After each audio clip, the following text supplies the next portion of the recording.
aí, galerinha da internet, sentiram muito a minha falta? Eu espero que sim, mas eu acredito que não. Estamos aqui para mais um dia nessa segundona. E eu estou triste. Porque eu fui instalar um jogo. Quer dizer, a atualização do jogo, né? E aí, pra me conseguir instalar a porcaria da atualização, eu tive que desinstalar tudo que tinha no meu computador, porque não tinha espaço no HD, porque meu HD é pequeno. E aí agora eu não consigo nem instalar o que eu queria instalar e nem ter nada. Olha que legal, agora eu não tenho nada pra jogar. E não tem nada no computador e eu não consigo instalar o jogo. Que maravilha. Ai, que ódio. A atualização, a última atualização do The Sims, Ana. Eu fui pra... Achei ela pra instalar, né, bonitinho. E aí, acabou que pra mim conseguir instalar essa desgraça, eu tive que desinstalar tudo. House Flipper, Stardew Valley, o The Sims, inclusive.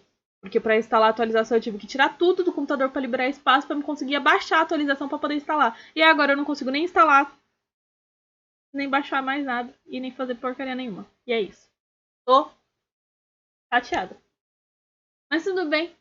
Uma hora eu dou um jeito. Nem que eu tenha que pegar o outro HD ali e ligar aqui nesse negócio só pra me jogar. Ai, que nervoso. Fiquei ontem o domingo todo sem poder jogar. Que ódio. Mas, tudo bem. Respira. Passou. Esse momento de desabafo. Vamos continuar nossa bela leitura de Harry Potter e A Ordem da Fênix. Exatamente, o gamer nunca é levado a sério. Eu só queria jogar, só isso. Será que é pedir muito?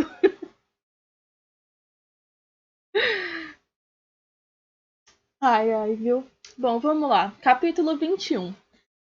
O olho da cobra. Eita, lasqueira. Hermione voltou à cabana de Hagrid no domingo pela manhã, avançando com dificuldade pela neve de meio metro de altura. Harry e Rony queriam acompanhá-la, mas a montanha de deveres de casa tornara a atingir uma altura alarmante. Por isso, contrariados, eles ficaram na sala comunal, tentando ignorar os gritos alegres que chegavam lá de fora, onde os estudantes se divertiam patinando no lago gelado, andando de tobogã e, o que era pior, enfeitiçando bolas de neve para voar até a torre da Grifinória e bater com força nas janelas. Oi! Berrou Rony, finalmente perdendo a paciência e metendo a cabeça para fora da janela. Sou monitor e se mais uma bola de neve bater nessa janela... Ai! Ele recuou com um movimento brusco, o rosto coberto de neve. É o Fred e o George, comentou com amargura batendo a janela. Babacas. Hermione voltou da casa de Hagrid pouco antes do almoço, tremendo um pouco de frio, as vestes úmidas até os joelhos. Então, perguntou Rony, erguendo a cabeça quando ela entrou. Conseguiu planejar todas as aulas com ele? Bom, eu tentei, respondeu ela desanimada, afundando na poltrona ao lado de Harry. Puxou então a varinha e com um floreio fez sair ar quente da ponta. Em seguida apontou-a para as vestes, que começaram a desprender vapor à medida que foram secando. Ele nem estava lá quando cheguei, bati no mínimo meia hora, e quando saiu mancando da floresta... Harry gemeu. A floresta proibida estava apinhada com o tipo de animais com maior probabilidade de causar a demissão de Hagrid. É que ele está criando lá, ele disse? Não, respondeu Hermione infeliz. Disse que quer fazer surpresa. Tentei explicar o papel da Umbridge, mas ele simplesmente não entende. Repetiu o tempo todo que ninguém com juízo perfeito iria preferir estudar ouriços em vez de quimeras. Ah, não acho que ele tenha uma quimera, acrescentou ao ver a expressão de espanto nos rostos de Harry e Rony. Mas não é por falta de tentar. Pelo comentário que fez sobre a dificuldade de obter ovos, não sei quantas vezes eu repeti que ele faria melhor se seguisse o programa da Grubbleplank. Sinceramente, acho que não ouviu nem metade do que eu disse.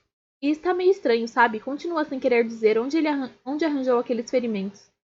O reaparecimento de Hagrid à mesa dos professores na manhã do dia seguinte não foi recebido com entusiasmo por todos os alunos. Alguns, como Fred, George e Lino, gritaram de alegria e saíram correndo pelo corredor entre as mesas da Grifinória e Lufa-Lufa para apertar sua mão enorme. Outros, como Parvati e Lilá, trocaram olhares sombrios e balançaram a cabeça. Harry sabia que muitos preferiam as aulas da professora Grubbleplank, e o pior é que uma pequena parte dele, imparcial, sabia que os colegas tinham boas razões. Para Grubbleplank, uma aula interessante era aquela em que ninguém corria o risco de ter a cabeça arrancada. Foi com uma certa apreensão que os 3 amigos se encaminharam para a aula de Hagrid na terça-feira. Oh, meu Deus. Bem agasalhados contra o frio. Harry estava preocupado, não somente com o que Hagrid decidira ensiná-los, mas também com o comportamento do restante da turma, particularmente o de Malfoy e seus comparsas, se Umbridge estivesse observando. No entanto, a Alta Inquisidora não estava visível enquanto venciam com dificuldade a neve em direção a Hagrid, que os esperava na orla da floresta. Sua aparência não tranquilizava. Os hematomas que estavam roxos no sábado à noite agora estavam matizados de verde e amarelo, e alguns dos seus cortes ainda pareciam sangrar. Harry não conseguia entender. Será que Hagrid fora atacado por alguma criatura cujo veneno impediu os ferimentos de sararem? E como para completar sua figura sinistra, Hagrid carregava por cima do ombro uma coisa que parecia a metade de uma vaca morta. Vamos trabalhar aqui hoje, anunciou alegremente aos estudantes que se aproximavam, indicando com a cabeça as árvores escuras às suas costas. Um pouco mais protegidos, de qualquer maneira, eles preferem o escuro. É que prefere o escuro, Harry ouviu Malfoy perguntar rispidamente a Crabbe e Goyle com um indício de pânico na voz.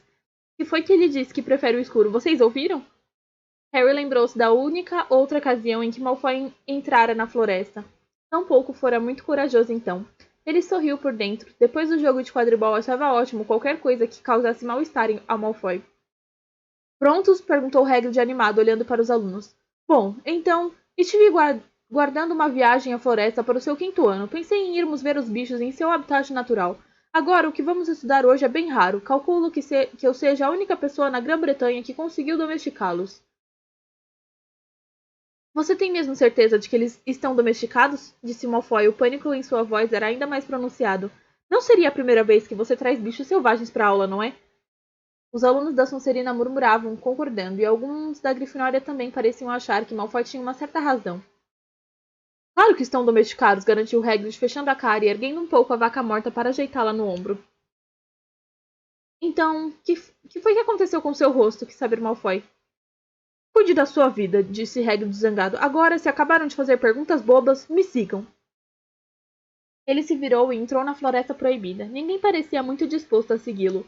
Harry olhou para Rony e Hermione, que suspiraram, mas concordaram com a cabeça, e os 3 entraram atrás de Hagrid, liderando o resto da turma.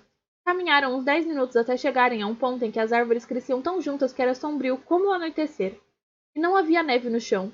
Com um gemido, Hagrid depositou a metade da vaca no chão, recuou e se virou para olhar os alunos, a maioria dos quais se esgueirava de árvore em árvore em sua direção, espiando para os lados nervosamente, como se esperassem ser atacados a qualquer momento. Cheguem mais, encorajou-os Hagrid. Agora eles vão ser atraídos pelo cheiro da carne, mas de qualquer maneira vou chamá-los, porque vão gostar de saber que sou eu.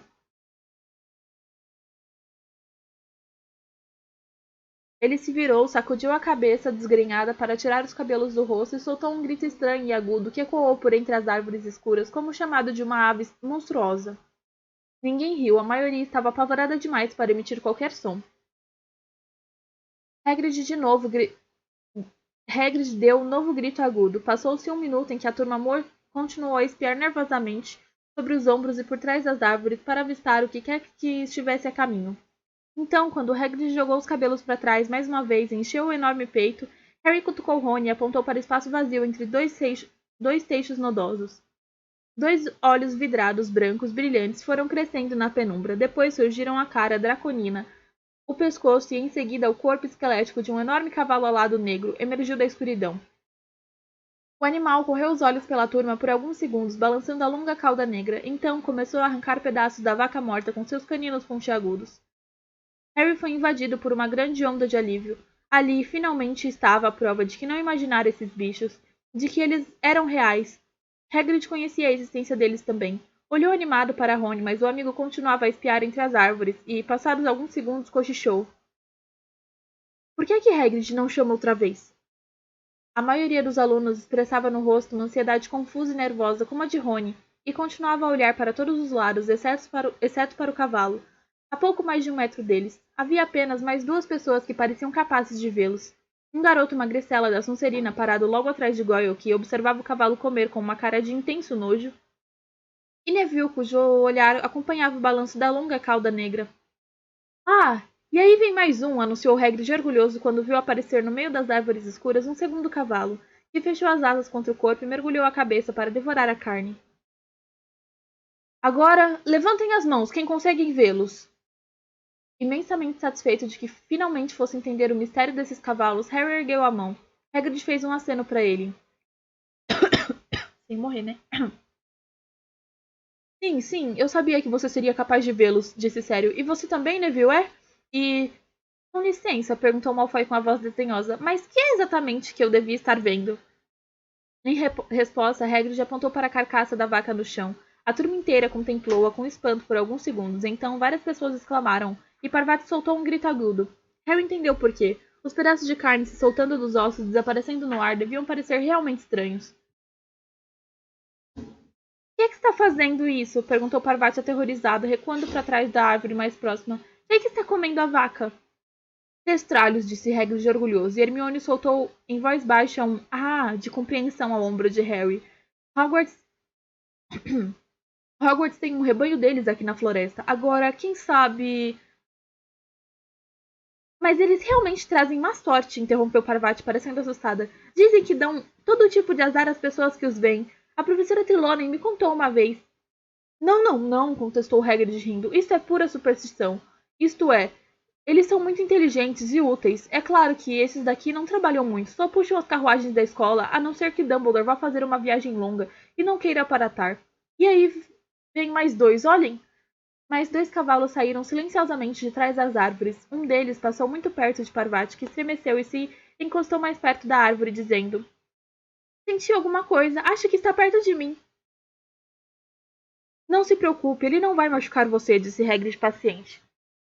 Certo, agora quem é capaz de me dizer por que alguns de vocês veem os testralhos e outros não? Hermione ergueu a mão, como sempre, né? Diga então, pediu Hagrid sorrindo para a garota.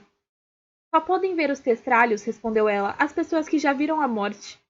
Exatamente, disse Hagrid muito solene. 10 pontos para a Grifinória. Agora, os testralhos... A professora Umbridge chegara. Estava a alguns passos de Harry, usando novamente a capa e o chapéu verdes. A prancheta à mão. Hagrid, que nunca ouvira o pigarro fingido de Umbridge, olhou com certa preocupação para o testralho mais próximo, evidentemente pensando que ele produzira o som. Ah, olá, disse Hagrid sorrindo ao localizar a origem do ruído. Você recebeu o bilhete que mandei à sua cabana hoje pela manhã? Perguntou Umbridge no mesmo tom alto e pausado que usara com ele anteriormente, como se estivesse se dirigindo a alguém ao mesmo tempo estrangeiro e retardado. Avisando que eu viria inspecionar sua aula? Ah, sim, respondeu Hagrid animado. Fico satisfeito que tenha encontrado o local sem dificuldade. Bom, como pode ver, ou não sei, será que a senhora pode? Hoje estamos estudando testralhos. Desculpe, disse a professora Umbridge em voz alta, levando a mão em concha à orelha e franzindo a testa. Que foi que você disse? Hagrid pareceu um pouco confuso. Testralhos, disse elevando a voz. Cavalos alados, grandes, sabe? E agitou os braços gigantescos, esperançoso. A professora Umbridge ergueu as sobrancelhas para ele e resmungou alguma coisa enquanto anotava na prancheta. Tem de recorrer à grosseira gesticulação. Bom, em todo caso... Não, pera. Bom, em todo caso, disse Hagrid voltando-se para a turma e parecendo ligeiramente atrapalhado. Que é que eu ia dizendo? Parece esquecer o que estava dizendo, murmurou Umbridge suficientemente alto para todos ouvirem. Draco Malfoy parecia sentir que o Natal chegara um mês antes. Hermione, por outro lado, ficara escarlate de fúria reprimida. Ah, sim, disse Hagrid, lançando um olhar preocupado à prancheta de Umbridge, mas prosseguindo valorosamente. Eu ia contar a vocês como foi que formamos um rebanho. Então, começamos com um macho e 5 fêmeas. Ele deu uma palmadinha carinhosa no primeiro cavalo que aparecera.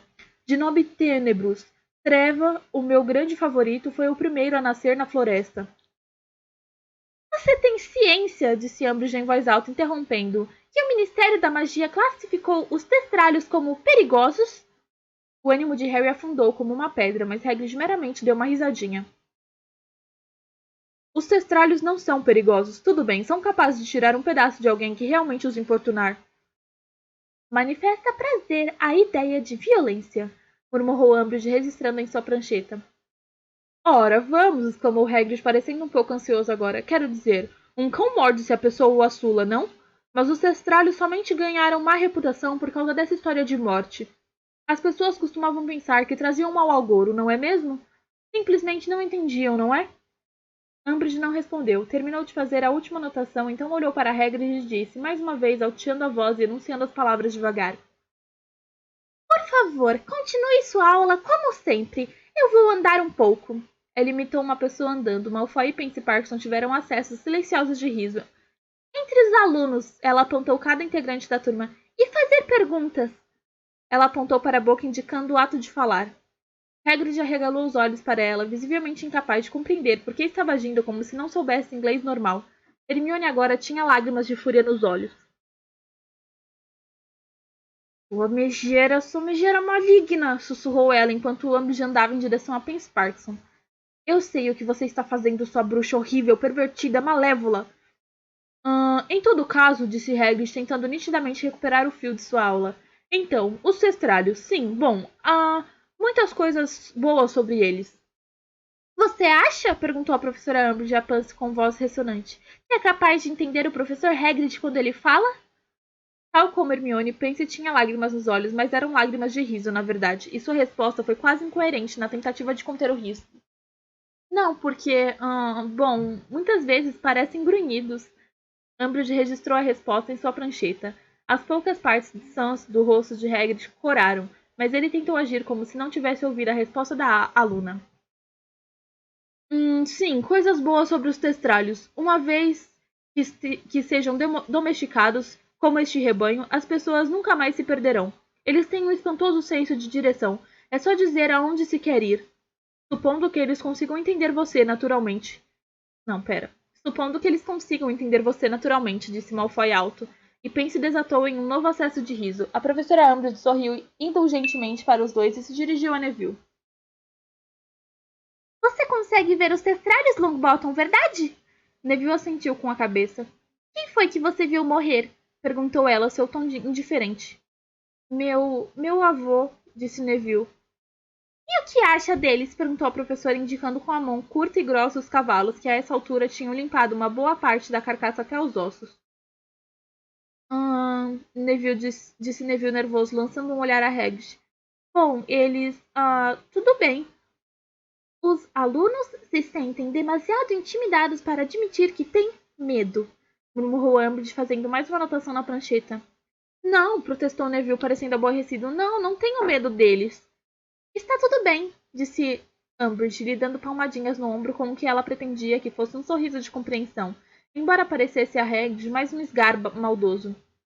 Não, Hagrid, Umbridge tornou a olhar para ele, falando mais uma vez alto e lentamente. Acho que tenho o suficiente para trabalhar. Você receberá. Ele imitou o gesto de apanhar alguma coisa com a sua frente.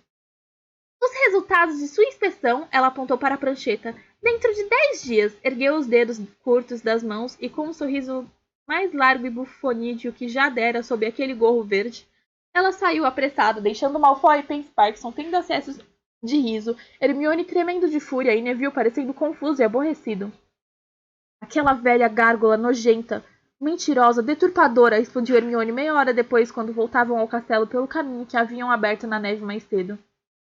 Vocês estão vendo o que ela está tramando? É aquele preconceito contra mestiços outra vez. Está tentando pintar Hagrid como uma espécie de trasgo retardado, só porque a mãe dele era giganta. E, não é justo, na realidade nem foi uma aula ruim. Quero dizer, tudo bem se tivessem sido explosíveis, mas os testralhos são bem aceitáveis. De fato, tratando-se de Hagrid, são realmente ótimos. A Umbridge disse que eles são perigosos, lembrou Rony. Bom, é como disse o Hagrid, eles sabem se cuidar sozinhos, retrucou Hermione impaciente. E suponho que uma professora como a Gruber Plank normalmente não nos apresentaria eles antes dos Niems, mas, bom, eles são muito interessantes, não acharam? Como tem gente que pode vê-los e gente que não pode? Eu gostaria de poder. Gostaria? Perguntou Harry calmamente. De repente ela fez uma cara de horror. Harry, desculpe. Não, claro que não. Foi realmente uma burrice dizer isso. Tudo bem, disse ele depressa. Não se preocupe. É de surpreender que tanta gente pudesse vê-los, comentou Rony. 3 em uma turma? É, Weasley. Nós estávamos mesmo imaginando, comentou uma voz maliciosa, sem que fossem pressentidos. Malfoy, Crabbe e Goyle vinham logo atrás, o ruído dos seus passos abafados pela neve. Você acha que se visse alguém sentindo o cheiro deles, você conseguiria ver melhor a Ghouls? Ele e Crabbe Goyle deram grandes gargalhadas ao ultrapassá-los a caminho do castelo. Depois começaram a cantar Weasley é nosso rei. As orelhas de Rony ficaram vermelho vivo. Não ligue para eles, não ligue, disse Hermione puxando a varinha, executando o feitiço para produzir ar quente e assim poder abrir mais facilmente um caminho pela neve intacta entre eles e as estufas. Dezembro chegou, trazendo mais neve, uma decidida avalanche de deveres de casa para os quintanistas. As tarefas de monitor de Rony e Hermione também se tornaram mais pesadas com a aproximação do Natal. Eles foram chamados para supervisar a decoração do castelo. Tenta pendurar festões com o pirraça segurando a outra ponta e tentando estrangular você com ela, disse Rony. Tomar conta dos alunos de primeiro e segundo anos que passam os intervalos das aulas dentro do castelo por causa do frio cortante. E eles são os melequentos atrevidos, sabe? Decididamente não éramos mal educados assim quando frequentávamos o primeiro ano, comentou Rony. E patrulhar os corredores dividindo turnos com Argo Filch, que suspeitava que o espírito natalino pudesse se manifestar numa eclosão de duelos de bruxos. Ele tem bostas nos miolos, disse Rony furioso. Enfim, andavam tão ocupados que Hermione precisou parar de tricotar gorros para elfos e ficou preocupada que só lhe sobrassem 3. Todos esses elfos, coitados, que eu não pude liberar ainda. Terei de passar o Natal aqui porque não há gorros suficientes. Harry, que não tivera coragem de contar a ela que Dobby estava levando tudo, curvou-se ainda mais para o seu dever de história da magia. Em todo caso, ele não queria pensar no Natal. Pela primeira vez em sua carreira escolar, queria muito passar as festas longe de Hogwarts. Entre a proibição de jogar quadribol e a preocupação se Hagrid seria ou não posto em observação, ele sentia muita raiva da escola naquele momento. A única coisa que a antigozava eram os encontros da AD, e esses teriam de ser interrompidos durante as festas, porque quase toda a turma iria passar as férias com a família. Hermione ia esquiar com os pais, uma coisa que Rony achava muito engraçado, pois nunca ouviram falar de trouxas que atavam pranchas finas de madeira aos pés para deslizar montanha abaixo. Rony ia para a toca. Harry amargara muitos dias de inveja até Rony dizer em resposta à sua pergunta como iria para casa passar o Natal. Mas você também vai, eu não falei? Já faz semanas que mamãe escreveu dizendo para convidar você. Hermione ergueu os olhos para o teto, mas o ânimo de Harry foi ao céu. Achava que o Natal na toca era realmente maravilhoso, embora ligeiramente prejudicado pelo remorso de que não fosse poder passar as férias com Sirius. Fosse imaginar se não seria possível convencer a Sra. Weasley a convidar seu padrinho para passá-las juntos. Ainda que duvidasse de que Dumbledore fosse permitir que Sirius deixasse o Largo Grimmauld, ele não podia deixar de pensar que a Sra. Weasley talvez não o quisesse. Os dois viviam se desentendendo. Sirius não entrara em contato com Harry desde sua última aparição no fogo, e embora o garoto soubesse que com a Umbridge em constante vigilância seria insensato tentar se comunicar, não lhe agradava imaginar Sirius sozinho na antiga casa da mãe, talvez estourando um solitário saquinho surpresa com o monstro. Harry chegou cedo à sala precisa para a última reunião antes das festas e ficou contente de ter feito isso, porque quando os Durshorts se acenderam, ele viu que Dobby se encarregara de decorar a sala para o Natal. Sabia que fora o elfo, porque ninguém mais penduraria 100 bolas douradas no teto, todas com o rosto de Harry Potter e a legenda Harry Christmas. Harry tinha acabado de baixar a última delas quando a porta se entreabriu e Luna Lovegood entrou com a cara de sonhadora de sempre. Olá, disse distante, olhando para o que restara das decorações. Estão bonitas. Foi você quem as pendurou? Não, foi o Dobby, o elfo doméstico. Visgo! Disse ela sonhadoramente apontando para um cacho de frutinhos brancos pendurados, quase em cima da cabeça de Harry. Ele saltou para longe dos frutos. Bem pensado, disse Luna muito séria. Muitas vezes está infestado de narguilés. Harry foi salvo da necessidade de perguntar o que eram narguilés pela chegada de Angelina, Katia e Alicia. As 3 estavam sem fôlego e pareciam sentir muito frio. Bom, disse Angelina maquinalmente, tirando a capa e atirando-a a um canto. Finalmente conseguimos substituir você. Me substituir? Perguntou Harry sem entender. Você, Fred e George, disse ela impaciente. Temos um novo apanhador. Quem? Perguntou Harry depressa. Gina Weasley, informou Katia. Harry boquiabriu-se. Eu sei, disse Angelina, puxando a varinha e flexionando o braço. Mas ela é realmente boa. Não se compara a você, é claro. Acrescentou amarrando a cara. Mas como não podemos ter você? Harry engoliu a resposta que gostaria de dar. Será que ela imaginava por um segundo sequer que ele não lamentava sua expulsão da equipe 100 vezes mais do que ela? E os batedores? Perguntou, tentando manter a voz calma. André Kirk. respondeu Alice sem entusiasmo. E Juca Slooper. Nenhum dos dois é genial, mas comparados aos outros que apareceram... A chegada de Rony, Hermione e Neville encerrou essa conversa deprimente, e 5 minutos depois a sala estava bastante cheia para impedir que Harry visse os eloquentes olhares de censura de Angelina. Ok, disse ele chamando todos à ordem. Achei que hoje deveríamos repassar o que já fizemos até agora. Porque é a última reunião antes das férias e não tem sentido começar nada novo antes de uma pausa de 3 semanas. Não vamos fazer nada novo? Exclamou Zacarias resmungando insatisfeito, suficientemente alto para ser ouvido por toda a sala. Se eu soubesse, nem teria vindo. Então, todos lamentamos muito que Harry não tenha lhe avisado, retrucou Fred em voz alta. Várias pessoas abafaram risinhos. Harry viu Cho rindo e teve a sensação já conhecida de que seu estômago estava despencando, como se tivesse pulado sem querer um degrau de escada. Podemos praticar aos pares, continuou Harry. Vamos começar com a azaração de impedimento durante 10 minutos. Então podemos apanhar as almofadas e experimentar o feitiço estuporante mais uma vez. Todos se dividiram obedientemente. Harry fez par com Neville, como sempre. Logo a sala se encheu de gritos intermitentes de impedimenta. As pessoas ficavam paralisadas por mais ou menos 1 minuto, enquanto o parceiro olhava a esmo pela sala, observando o trabalho dos outros pares. Depois recuperava os movimentos e era sua vez de azarar. Neville estava irreconhecível, tal o seu progresso. Depois de ter se recuperado 3 vezes seguidas, Harry mandou Neville se reunir a Rony e Hermione para poder andar pela sala e observar os outros quando passou. Cho deu-lhe um grande sorriso. Ele resistiu à tentação de passar mais vezes por ela. Transcorridos os 10 minutos da azaração de impedimento, eles espalharam as almofadas pelo chão e começaram a praticar mais uma vez o estuporante. O espaço era realmente muito limitado para permitir que todos trabalhassem ao mesmo tempo. Metade do grupo observava a outra metade por alguns minutos, depois se revezavam. Harry sentiu-se decididamente orgulhoso ao observar o grupo. É verdade que Neville estuporou Padma Patil em vez de Dino, a quem estava visando, mas errou por muito menos do que antes, e todos os outros tinham feito enormes progressos. Ao final de 1 hora, Harry anunciou um intervalo. Vocês estão ficando ótimos, disse sorrindo. Quando voltarmos das férias, poderemos começar com os feitiços mais importantes. Talvez até com o patrono. Ouviram-se murmúrios de excitação. A sala começou a se esvaziar, como sempre, aos pares e trios. A maioria desejou a Harry um Feliz Natal ao sair. Sentindo-se animado, ele recolheu as almofadas com Rony e Hermione e empilhou-as em ordem. Os dois saíram antes. Ele se demorou mais um pouco, porque Cho ainda não saíra e tinha esperança de ouvir dela votos de boas festas. Não, pode ir andando, ouviu a dizer a amiga Marieta, e seu coração deu um salto que pareceu empurrá-lo para a região do pomo de Adão. Ele fingiu estar arrumando a pilha de almofadas, tinha certeza de que estavam completamente a sós agora, e esperava que ela falasse. Em vez disso, ouviu uma fungada sentida. Ele se virou e viu Cho parada no meio da sala, as lágrimas escorrendo pelo rosto. Que?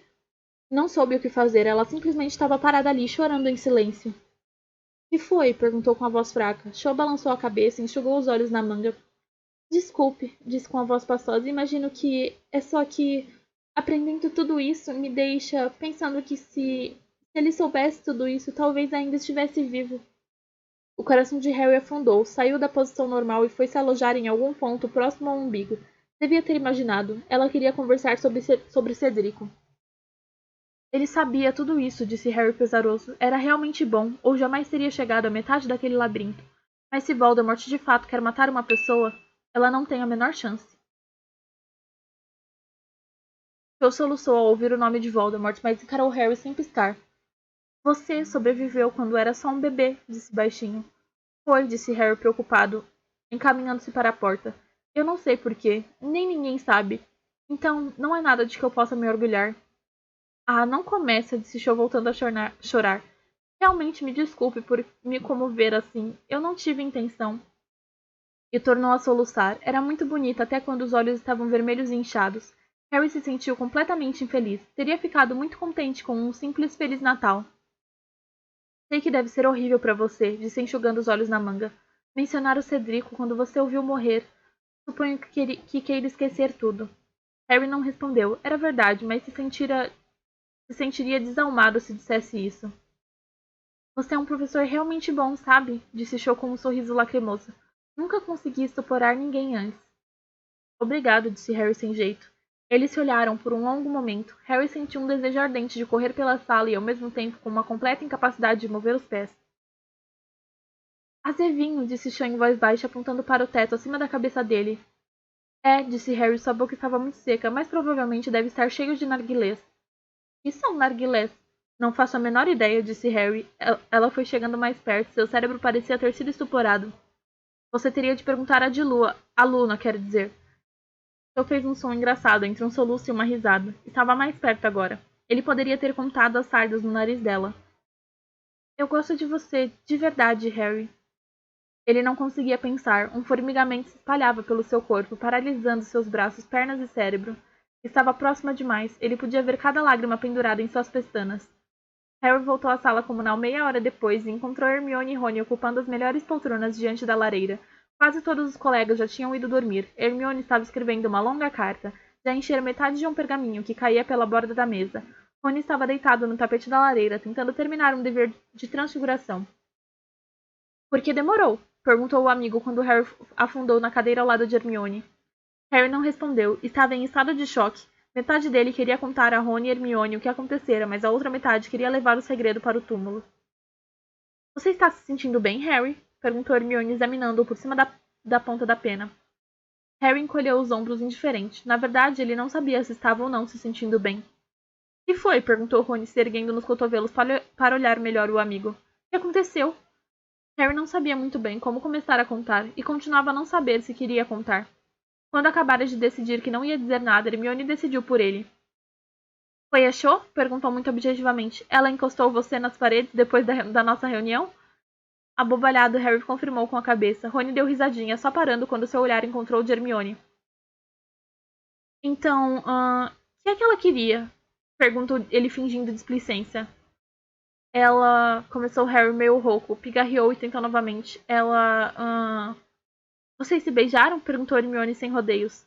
Rony se sentou tão depressa que arremessou o tinteiro pelo tapete. Inteiramente alheio ao que fizera, olhou para Harry com grande interesse. Então, quis saber. Harry olhou de Rony, cujo rosto expressava um misto de curiosidade e hilariedade, para a testa levemente enrugada de Hermione e confirmou com a cabeça. Ha! Rony fez um gesto de vitória com o punho e desatou a rir tão estridentemente que sobressaltou vários segundanistas tímidos sentados juntos à janela. Um sorriso relutante se espalhou pelo rosto de Harry ao ver Rony rolar pelo tapete. Hermione lançou a Rony um olhar de profundo desgosto e voltou à sua carta. E aí? Perguntou Rony, finalmente encarando Harry. Como foi? Harry refletiu por um momento. Úmido, disse com sinceridade. Rony emitiu um som que poderia indicar alegria ou nojo, era difícil dizer. Porque ela estava chorando, continuou Harry pesaroso. Ah! Exclamou Rony, o sorriso se atenuando em seu rosto. Você é ruim assim de beijo? Não sei, respondeu Harry, que não havia pensado na possibilidade, e se sentiu imediatamente preocupado. Vai ver, eu sou. Claro que não é, disse Hermione, distraída, ainda escrevendo a carta. Como é que você sabe? Perguntou Rony rispidamente. Porque ultimamente Cho passa metade do tempo chorando, respondeu distraidamente. Chora na hora da comida, no banheiro, por toda parte. Mas era de esperar que uns beijinhos a animassem, disse Rony sorrindo.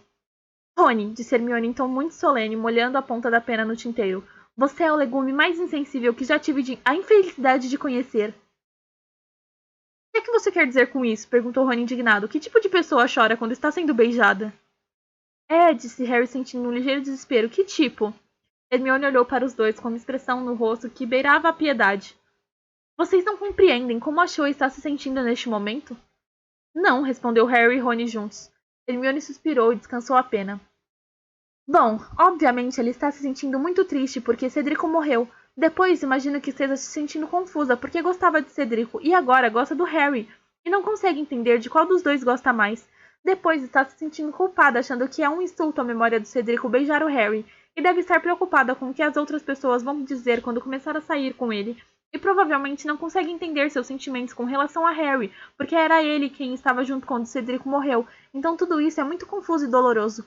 Ah, e está com medo de ser expulsa do time de quadribol da Corvinal porque está voando muito mal. O fim de sua fala foi recebido com um silêncio de breve aturdimento, então Rony falou. Uma pessoa não pode sentir tudo isso ao mesmo tempo. Explodiria! Só porque você tem a amplitude emocional de uma colher de chá, isso não significa que sejamos todos iguais, disse Hermione maldosamente retomando sua pena. Foi ela quem começou, disse Harry. Eu não teria... Ela meio que me procurou e no momento seguinte estava derramando lágrimas em cima de mim. Eu não sabia o que fazer. Não é sua culpa, cara, disse Rony, parecendo assustado, só de pensar. Você tinha de ser legal com ela, disse Hermione, erguendo os olhos ansiosa. Você foi, não? Bom, respondeu Harry, um calor desagradável subindo pelo rosto. Eu meio que dei umas palmadinhas nas costas dela. Hermione parecia estar se controlando com extrema dificuldade para não olhar para o teto.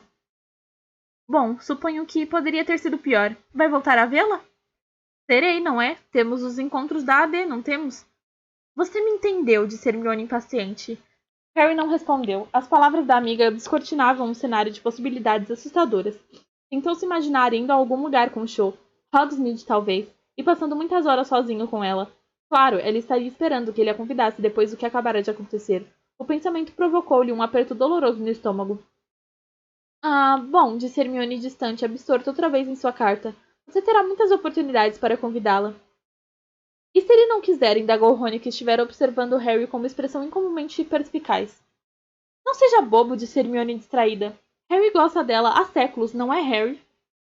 Ele não respondeu. Verdade, gostava de Cho há séculos, mas sempre que imaginava uma cena envolvendo os dois, era uma Cho se divertindo e não uma Cho soluçando desconsolada em seu ombro. Afinal, para quem é que você está escrevendo, Hermione? Perguntou Rony, tentando ler o pergaminho que agora arrastava pelo chão. Hermione puxou-o para longe dele. Victor! Krum? Quantos Victor nós conhecemos? Rony não respondeu, mas pareceu aborrecido. Os três ficaram em silêncio os 20 minutos seguintes, Rony terminando o trabalho de transfiguração, dando bufos de impaciência e riscando as frases. Hermione escrevendo sem parar até o fim do pergaminho, enrolando e lacrando-o, e Harry contemplando o fogo, desejando mais do que nunca que a cabeça de Sirius aparecesse ali para lhe dar uns conselhos sobre garotas. Mas as chamas foram gradualmente baixando, até só restarem brasas que se desfizeram em cinzas. E olhando ao seu redor, Harry viu que eram, mais uma vez, os últimos a se retirarem da sala comunal. Boa noite, disse Hermione, dando um enorme bocejo a caminho da escada do dormitório das meninas.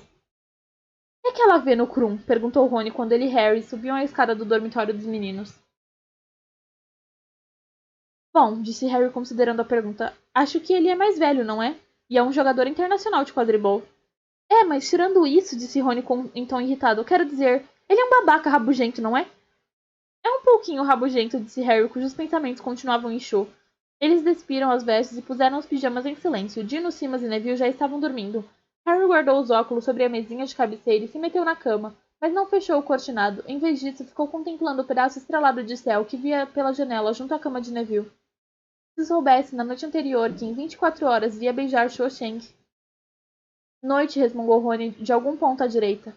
Noite, respondeu Harry. Talvez da próxima vez, se houver uma próxima vez, ela esteja um pouquinho mais feliz. Devia ter convidado Cho a sair. Provavelmente ela esperasse por isso, e agora estava realmente zangada com ele.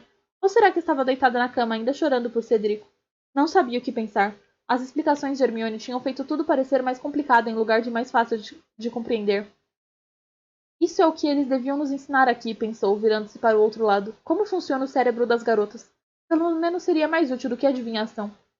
Neville fungou dormindo. Uma coruja piou lá fora na noite. Harry sonhou que estava de novo na sala da AD. Cho o acusava de tê-lo traído ali sob falsos pretextos. Disse que ele lhe prometera 150 cartões de sapos de chocolate se ela aparecesse.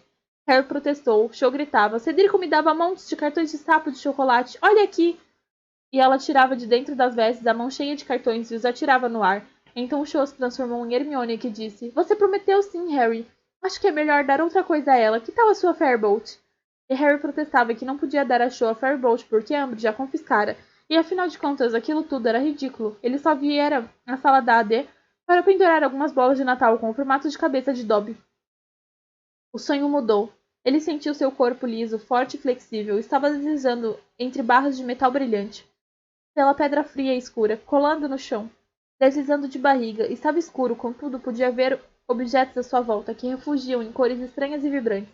Ele estava virando a cabeça. Ao primeiro relance, via um corredor vazio, mas não. Havia um homem sentado no chão mais adiante, o queixo caído sobre o peito, seu contorno brilhando no escuro. Harry estirou a língua, provou o cheiro do homem no ar. Ai. Estava vivo, mas atordoado, sentado à porta no fim do corredor. Harry sentia vontade de morder o homem, mas precisava controlar o impulso. Tinha coisa mais importante a fazer. O homem estava se mexendo. Uma capa prateada caiu de suas pernas quando ele se pôs em pé, e Harry viu seu contorno vibrante e difuso elevar-se acima de sua cabeça. Viu-o tirar uma varinha do cinto. Não teve escolha. Recuou ganhando altura do chão e atacou-o, uma vez, duas vezes, enterrando suas presas na carne do homem. Sentindo as costelas se partirem sob suas mandíbulas, sentindo o sangue jorrar quente. O homem gritou de dor, depois se calou, tombou de costas contra a parede, o sangue manchou o chão. Sua cicatriz doía horrivelmente, parecia que ia se romper. Harry! Harry! Ele abriu os olhos, cada centímetro de seu corpo estava coberto de suor gelado, sua roupa de cama se enrolara nele como uma camisa de força. Tinha a sensação de que um ferro em brasa estava marcando sua testa. Harry! Rony estava parado junto dele, parecia extremamente assustado. Havia mais vultos ao pé da cama de Harry. Ele apertou a cabeça com as mãos, a dor o cegava, ele se virou e vomitou no chão. Ele está passando mal de verdade, disse uma voz cheia de pavor. Não devíamos chamar alguém? Harry! Harry! Ele precisava contar a Rony. Era muito importante contar a ele. Respirando o ar em grandes sorvos, Harry se levantou da cama, fazendo força para não vomitar outra vez, a dor embaçando sua visão. Seu pai, ofegou, o peito subia e descia. Seu pai foi atacado. Quê? Exclamou Rony sem compreender. Seu pai foi mordido. É grave, tinha sangue por toda a parte. Vou buscar ajuda, disse a mesma voz apavorada, e Harry ouviu alguém sair correndo do dormitório. Harry, cara, disse Rony inseguro, você... Foi só um sonho. Não, protestou Harry enfurecido. Era fundamental que Rony entendesse. Não foi um sonho comum. Eu estava lá, vi acontecer. Fui eu que o ataquei. Ele ouvia Simmons e Dino resmungando, mas não se importou. A dor em sua testa diminuiu um pouco, embora ele ainda suasse e tremesse febrilmente. Ele tornou a vomitar e Rony deu um salto para trás para sair do caminho. Harry, você não está bem, disse com a voz distante. Neville foi buscar ajuda. Eu estou ótimo, engasgou-se Harry, limpando a boca no pijama e tremendo descontrolado. Não tem nada errado comigo. É com seu pai que você tem de se preocupar. Precisamos descobrir onde é que ele está. Está sangrando feito louco. Foi uma cobra enorme. Ele tentou sair da cama, mas Rony o empurrou de volta. Dino e Simmons continuavam a cochichar ali. Harry não sabia se passaram 1 minuto ou 10, simplesmente ficou sentado, tremendo, sentindo a dor na cicatriz diminuir muito lentamente. Então ouviu passos apressados subindo as escadas e tornou a ouvir a voz de Neville. Aqui, professora. A professora McGonagall entrou correndo no dormitório, trajando seu roupão escocês, os óculos tortos na ponte do nariz ossudo. Que foi, Potter? Onde está doendo? Ele nunca sentira tanto prazer em vê-la. Era de um membro da Ordem da Fênix que estava precisando. E aí, Marix, tudo bom? Ai, ai. Até me perdi aqui, calma aí, volta. Ele nunca sentira tanto prazer em vê-la. Era de um membro da Ordem da Fênix que estava precisando, e não de alguém que cuidasse dele e receitasse poções inúteis.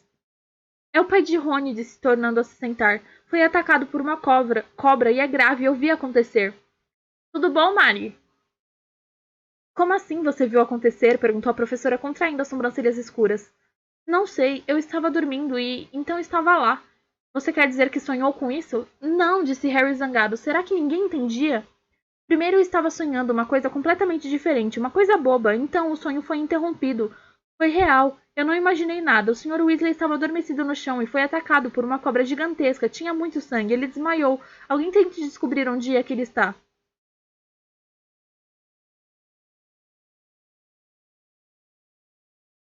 Mari, o bot apaga mensagens com o caps ligado. Se tiver muitas letras com o caps, ele apaga.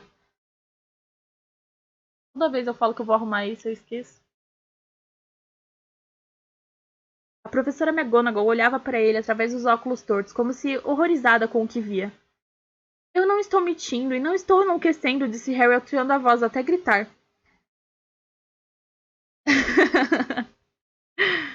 Estou dizendo o que vi acontecer. Eu acredito em você, Potter, disse McGonagall brevemente. Visto seu roupão, vamos ver o diretor. E assim acabou o primeiro capítulo do dia. Oi? Não cai não, celular. Tudo pode cair, menos o celular. Aí agora que a gente acabou o primeiro capítulo, a gente faz uma pausa e bebe água.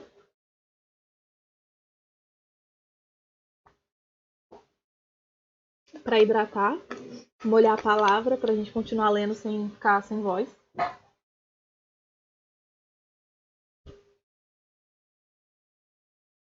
Não tem como. Não tem nada pra mim encostar. Tipo, tem um vão aberto aqui assim nas minhas costas.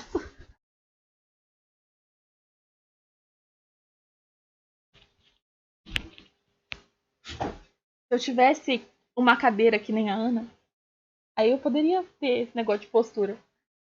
Mas pra mim ficar com a postura, chega uma hora que começa a doer as costas de ficar, tipo assim, reta. Aí eu apoio assim, no joelho e fico apoiada.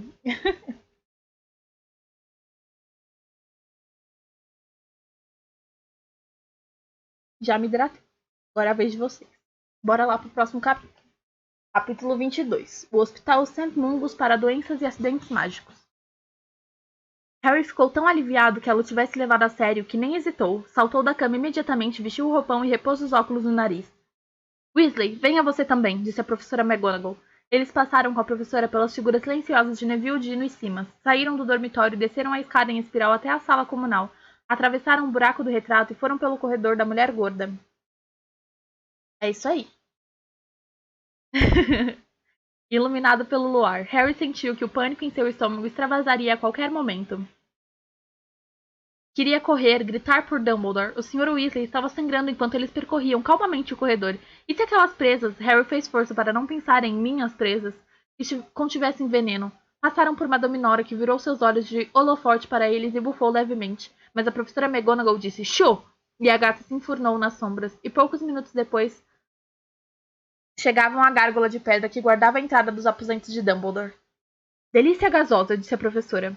A gárgula ganhou vida e saltou para o lado. A parede atrás se dividiu em duas e revelou uma escada de pedra que se movia continuamente para o alto, como uma escada rolante em espiral.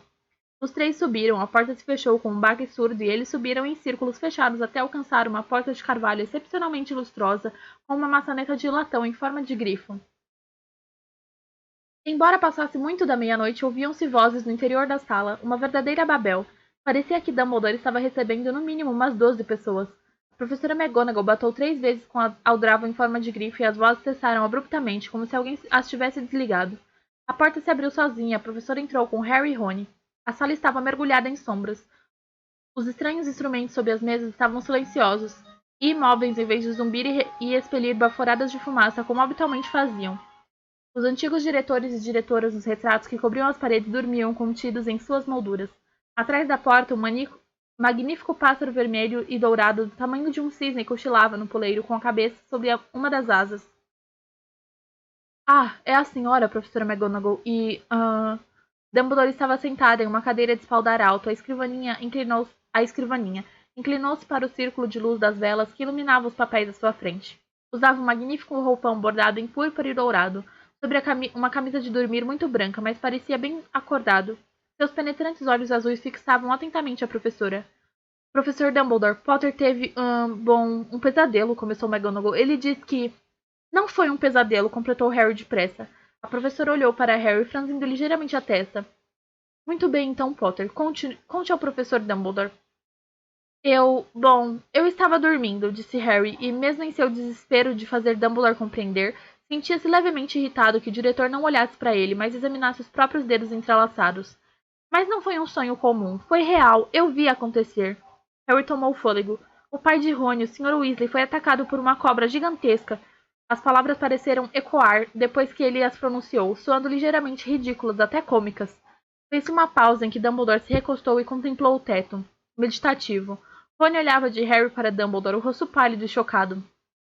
Como foi que você viu isso? Perguntou Dumbledore calmamente, ainda sem olhar para Harry. Bom, não sei, disse Harry meio zangado. Que diferença fazia? Na minha cabeça, suponho. Você não me entendeu, disse Dumbledore, mantendo a voz calma. Quero dizer, você se lembra, em que posição você estava enquanto assistia a esse ataque? Você estava talvez parado ao lado da vítima ou contemplava a cena do alto? A pergunta era tão curiosa que Harry boquiabriu-se com Dumbledore. Era quase como se ele soubesse. Eu era a cobra, vi tudo do ponto de vista da cobra. Ninguém falou por um momento, então Dumbledore, agora olhando para Rony, que continuava a cor de coalhada, perguntou em um novo tom mais enérgico. Arthur ficou gravemente ferido? Ficou, respondeu Harry enfaticamente, porque eram tão lentos para compreender. Será que não sabiam como uma pessoa sangrava quando presas daquele tamanho furavam o corpo dela? E por que Dumbledore não podia fazer a gentileza de encará-lo? Mas o diretor se ergueu tão depressa que deu um susto em Harry e se dirigiu a um dos antigos retratos pendurados muito próximo do teto. Everardo! Chamou repentinamente em voz alta. E você também, Gilles. Um bruxo de cara pálida com uma franja preta curta e uma bruxa idosa com longos cachos prateados no quadro ao lado, ambos parecendo profundamente adormecidos, abriram os olhos imediatamente. Vocês estavam escutando? Perguntou Dumbledore. O bruxo assentiu e a bruxa respondeu, naturalmente. O homem tem cabelos ruivos e usa óculos, disse Dumbledore. Everardo, você precisa dar o alarme. Providencie para que ele seja encontrado pelas pessoas certas. Os dois confirmaram com a cabeça e se deslocaram lateralmente de seus quadros, mas em vez de surgirem nos quadros vizinhos, como normalmente acontecia em Hogwarts, nenhum dos dois reapareceu. Um quadro agora exibia apenas um pano de fundo escuro, o outro uma bela poltrona de couro. Harry reparou que vários dos outros diretores e diretoras nas paredes, embora roncassem e babassem convincentemente, não paravam de espiá-lo por baixo das pálpebras fechadas. E de repente ele entendeu que quem estava falando quando bateram na porta. Everardo e Giles foram dois dos diretores mais famosos de Hogwarts, explicou Dumbledore, agora contornando Harry, Ron e a professora McGonagall para se aproximar do magnífico pássaro adormecido no puleiro ao lado da porta. A fama deles foi tão grande que ambos têm retratos pendurados em outras importantes instituições bruxas vizinhas. Como têm liberdade de se deslocar entre os próprios retratos, podem nos contar o que pode estar acontecendo em outros lugares. Mas o Sr. Weasley poderia estar em qualquer lugar, exclamou Harry. Por favor, sentem-se os três, pediu Dumbledore como se Harry não tivesse falado. Everardo e Giles talvez demorem a voltar. Professora McGonagall, se puder providenciar mais umas cadeiras?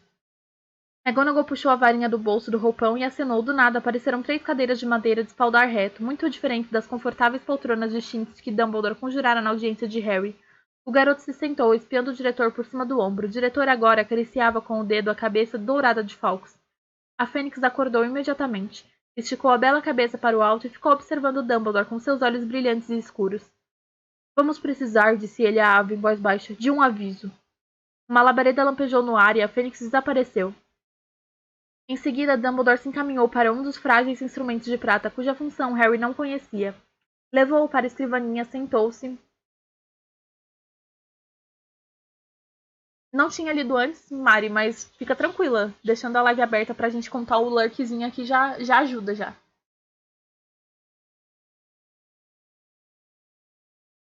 Levou-o para a escrivaninha, sentou-se em frente e tocou o instrumento com a ponta da varinha. O instrumento ganhou vida imediatamente. Produzindo tinidos rítmicos. Pequeninas baforadas de fumaça verde pálido saíram de um minúsculo tubo de prata em cima. Dumbledore mirou a fumaça com atenção. A testa profundamente vincada. Isso é hora de dar soluço? Passados alguns segundos, a fumacinha se transformou em um jorro constante de fumaça que espiralou pelo ar e surgiu na ponta de uma cabeça de cobra, com a boca muito aberta. Harry ficou se perguntando se o instrumento estaria confirmando sua história. Olhou pressuroso para Dumbledore, buscando um sinal de que estava certo, mas o diretor não ergueu a cabeça. Naturalmente, murmurou Dumbledore, ainda observando a fumaça sem manifestar o menor sinal de surpresa. Mas dividida na essência? Para Harry, aquela pergunta não tinha pé nem cabeça. A cobra de fumaça, porém, se dividiu instantaneamente em 2 cobras, que se enroscaram e ondearam no aposento mal iluminado, como uma expressão de penosa satisfação. Dumbledore deu mais um leve toque com a varinha no instrumento. O tinido foi se tornando mais lento até morrer. E as cobras de fumaça empalideceram, viraram uma névoa difusa e desapareceram. Dumbledore repôs o instrumento na mesinha frágil em que estava. Harry viu muitos dos diretores nos retratos acompanharem seus gestos com os olhos. Então, percebendo que Harry os observava, depressa fingiram que estavam dormindo como antes. Harry queria perguntar para que servia aquele curioso instrumento, mas, antes que pudesse fazê-lo, ouviram um grito vindo do alto da parede à direita. O bruxo chamado Everardo reaparecera em seu quadro, ligeiramente ofegante. Dumbledore! Quais são as notícias? Indagou o diretor imediatamente. Gritei até alguém aparecer, disse o bruxo, que enxugava a testa com a cortina ao fundo. Falei que tinha ouvido alguma coisa andando no andar de baixo. Eles não sabiam se deviam acreditar em mim, mas desceram para verificar. Você sabe, não há quadros lá embaixo de onde se possa espiar. Seja como for, eles o trouxeram para cima. Alguns minutos depois, não parecia nada bem. Estava coberto de sangue.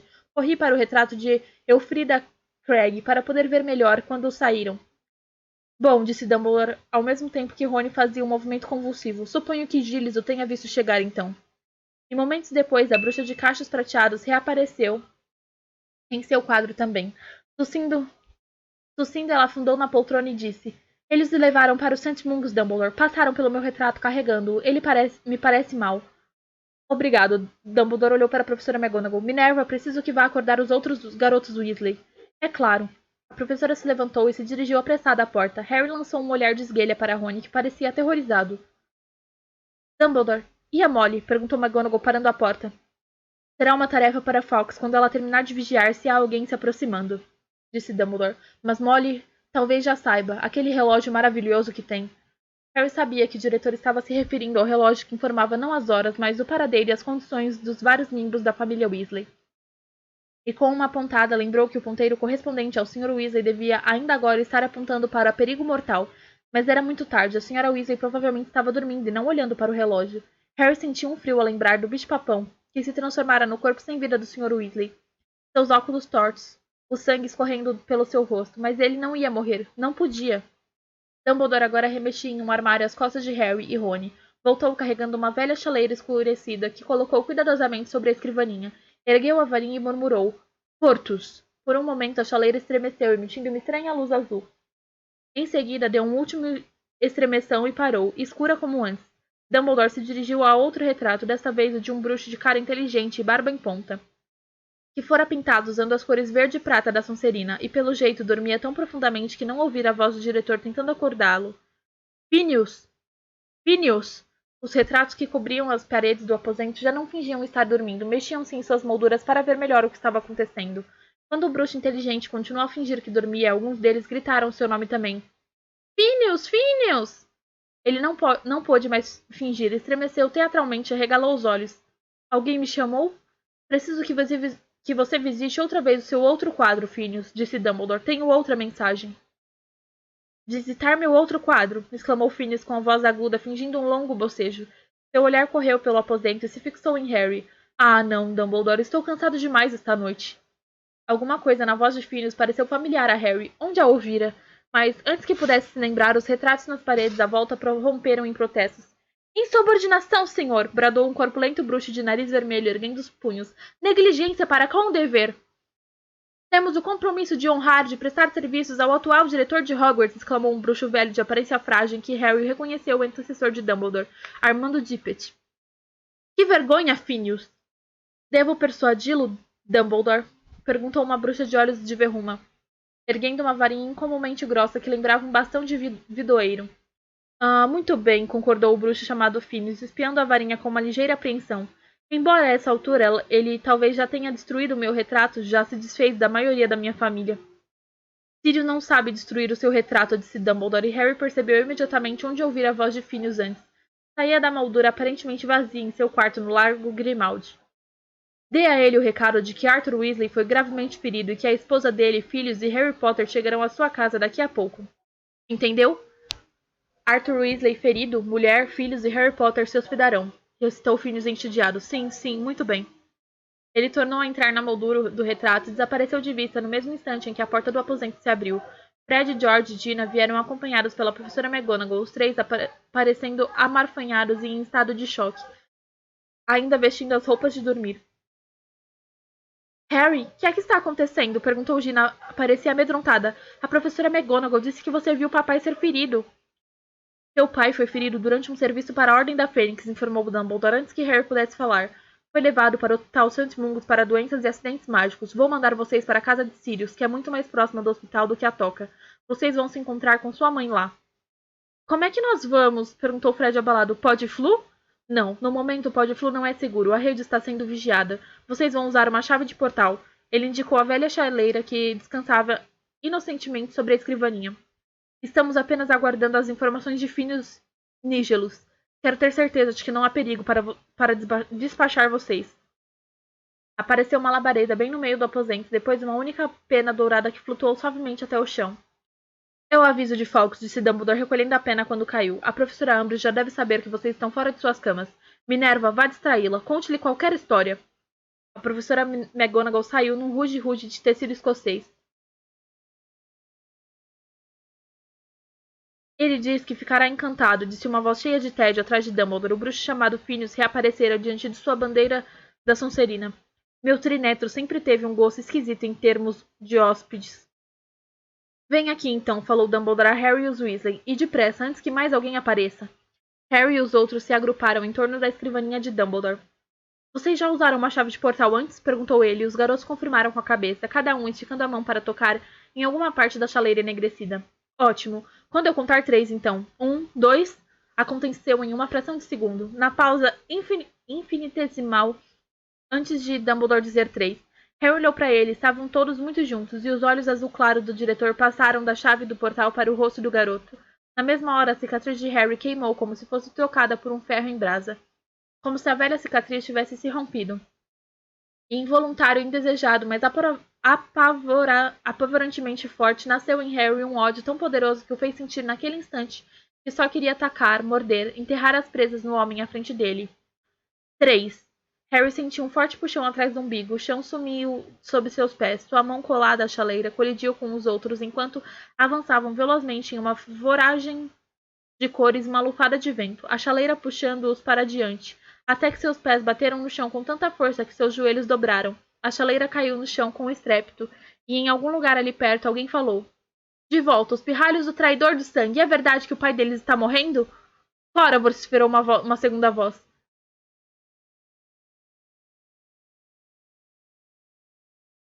É tipo isso, que é a palavra tão comprida que você tem que ler devagar para entender a palavra inteira. Harry se levantou depressa e olhou à volta. Tinham chegado à sombria cozinha do porão do Largo Grimaldi 12.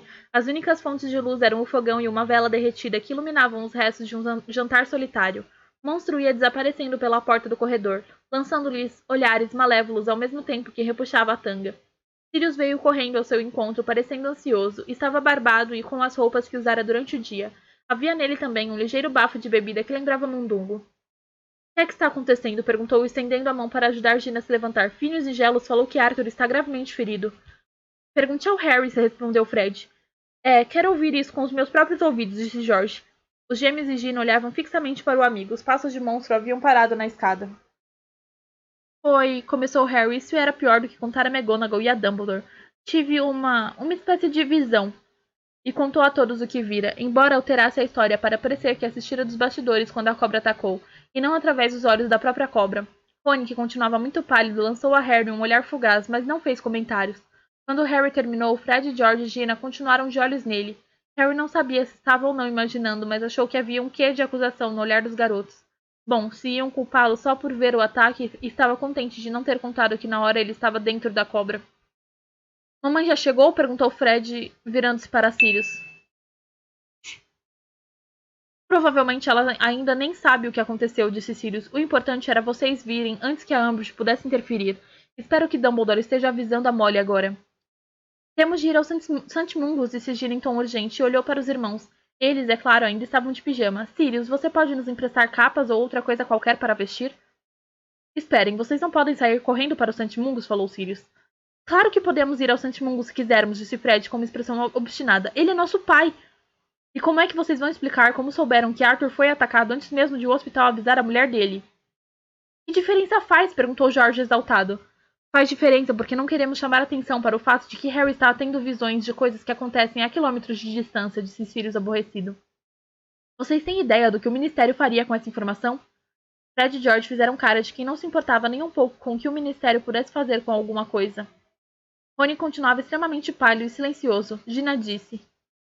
Alguém poderia ter nos contado. Poderíamos ter sabido o que aconteceu por outra pessoa que não Harry. Quem, por exemplo? Perguntou Sirius impaciente. Escutem, seu pai foi ferido a serviço da Ordem da Fênix, e as circunstâncias já são bastante suspeitas sem os filhos dele saberem o que aconteceu segundos depois. Vocês poderiam prejudicar seriamente a Ordem. Não estamos interessados nessa ordem, idiota, gritou Fred. Estamos falando do nosso pai, que está morrendo, berrou George. Seu pai sabia no que estava se metendo e não vai agradecer a vocês por estragarem as coisas para a ordem, retorquiu ele, igualmente zangado. É assim que é, e é por isso que vocês não pertencem à ordem, vocês não entendem, há coisas pelas quais vale a pena morrer. É fácil para você falar, preso aqui, urrou Fred. Não vejo você arriscando seu pescoço. Mas você vai ficar quietinho, celular? Muito obrigado.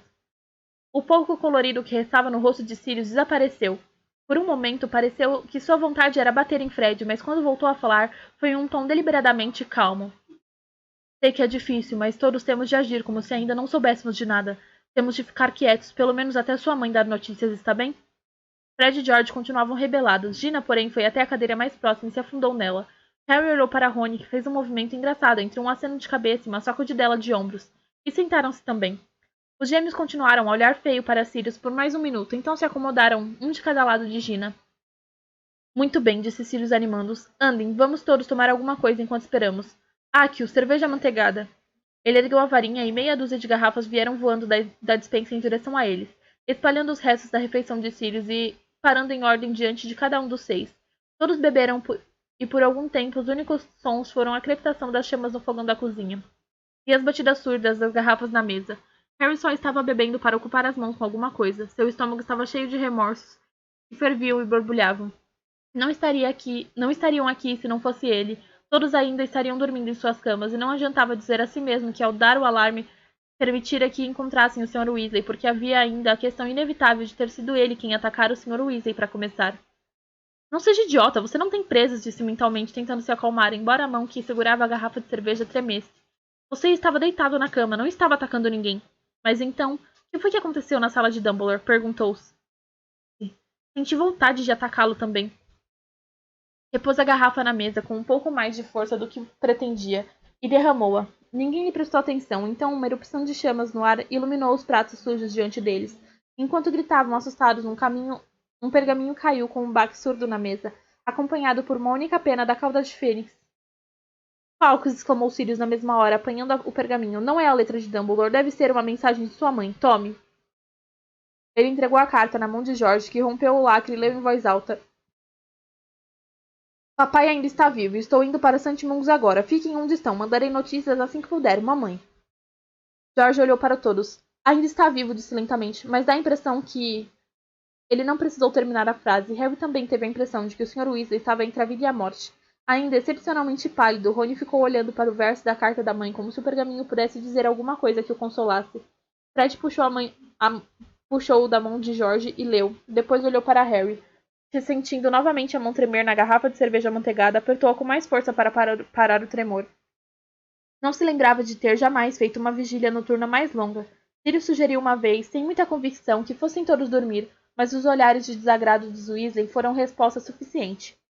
A maior parte do tempo ficaram em silêncio ao redor da mesa, observando o pavio da vela minguar aos poucos até desaparecer na cera líquida, levando ocasionalmente uma garrafa à boca, falando apenas para saber as horas, perguntar em voz alta o que estaria acontecendo e tranquilizar um ao outro que se houvesse más notícias eles saberiam na hora, porque a Sra. Weasley já devia ter chegado há muito tempo no St. Mungus.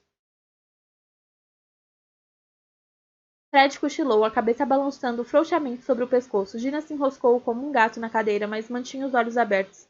Harry os via refletir as chamas do fogão. Rony deitara-se com a cabeça nas mãos. Era impossível dizer se acordado ou adormecido. Harry e Sirius se entreolhavam de vez em quando, intrusos no pesar da família, esperando. Às 5h10 da manhã... tipo isso, né? Tipo, para de fazer barulho, meu filho. Para de chegar notificação, saco. Às 5h10 da manhã, pelo relógio de Rony, a porta da cozinha abriu e a Sra. Weasley entrou. Estava muito pálida, mas quando todos se viraram e Fred, Rony e Harry fizeram menção de se levantar das cadeiras, ela deu um sorriso abatido. Ele vai ficar bom, disse com a voz enfraquecida pelo cansaço. Agora está dormindo. Podemos ir vê-lo mais tarde. Guy está lhe fazendo companhia no momento. Vai tirar a manhã de folga. Fred tornou a se sentar com as mãos no rosto. George e Gina se levantaram, correram e abraçaram a mãe. Rony deu uma risada muito trêmula e virou o resto de sua cerveja amanteigada de uma vez. Café da manhã, anunciou Sirius em voz alta e feliz, levantando-se de um salto. Onde anda aquele maldito elfo doméstico? Monstro! Monstro! Mas Monstro não atendeu ao seu chamado. Ah, esquece, resmungou Sirius, contando as pessoas presentes. Então é café da manhã para, vejamos, 7? Bacon e ovos? Acho. Chá e torradas? Harry se levantou depressa e foi para o fogão ajudar. Não queria se intrometer na alegria dos Weasley e temia o momento em que a Sra. Weasley iria lhe pedir para contar sua visão. Porém, mal acabara de apanhar os pratos no armário e ela já os tirava de sua mão e o puxava para um abraço. Não sei o que teria acontecido se não fosse você, Harry, disse Molly com a voz abafada. Não teriam encontrado Arthur tão cedo, e então seria tarde demais. Mas graças a você ele está vivo e Dumbledore pôde pensar em uma boa desculpa para Arthur estar onde estava. Senão você nem faz ideia da encrenca em que ele se meteria. Veja o que aconteceu com o coitado do Estúrgio. Harry mal conseguia suportar essa gratidão, mas felizmente ela o soltou e se virou para Sirius, para lhe agradecer ter tomado conta dos seus filhos a noite inteira. Sirius disse que se alegrava de poder ajudar e esperava que todos ficassem ali até o Sr. Weasley sair do hospital. Ah, Sirius, fico tão agradecida. Acham que ele vai ficar hospitalizado durante algum tempo e seria maravilhoso estar mais perto. Naturalmente, isso talvez signifique passar o Natal aqui. Quanto mais melhor, disse Sirius com uma sinceridade tão óbvia que a Sra. Weasley sorriu para ele radiante. Vestiu um avental e começou a ajudá-lo a fazer o café da manhã. Sirius, murmurou Harry, incapaz de aguentar nem mais um minuto sequer. Posso dar uma palavrinha, agora? Ele entrou na despensa escura e Sirius o seguiu. Sem preâmbulo, contou ao padrinho cada detalhe da visão que tivera, inclusive o fato de que ele próprio fora a cobra que atacara o Sr. Weasley. Quando parou para tomar fôlego, Sirius perguntou: Você contou isso a Dumbledore? Contei, disse Harry impaciente, mas ele não me disse o que significava. Bom, ele não me diz mais nada. Tenho certeza de que teria dito se fosse o caso para se preocupar, disse Sirius com firmeza. Mas não é só isso, disse Harry num tom um pouquinho acima de um sussurro. Sirius, acho que estou ficando doido. Na sala de Dumbledore, pouco antes de embarcarmos na chave de portal, por uns 2 segundos pensei que era uma cobra. Me senti como uma cobra. Minha cicatriz doeu muito quando eu olhei para Dumbledore. Sirius, tive vontade de atacá-lo. Ele só conseguia enxergar uma nesga do rosto de Sirius, o resto estava escuro. Isso deve ter sido consequência da visão, nada mais, disse Sirius. Você ainda estava pensando no sonho ou qualquer coisa assim. Não foi isso, replicou Harry balançando a cabeça. Foi como se uma coisa despertasse dentro de mim, como se houvesse uma cobra dentro de mim. Você precisa dormir, falou Sirius com firmeza. Você vai tomar café e subir para dormir depois do almoço. Poderá ir ver o Arthur com os outros. Você está em estado de choque, Harry. Está se culpando por uma coisa que apenas presenciou, e foi uma sorte ter presenciado ou Arthur teria morrido. Pare de se preocupar. Ele deu uma palmada no ombro de Harry e saiu da despensa, deixando o afilhado sozinho no escuro.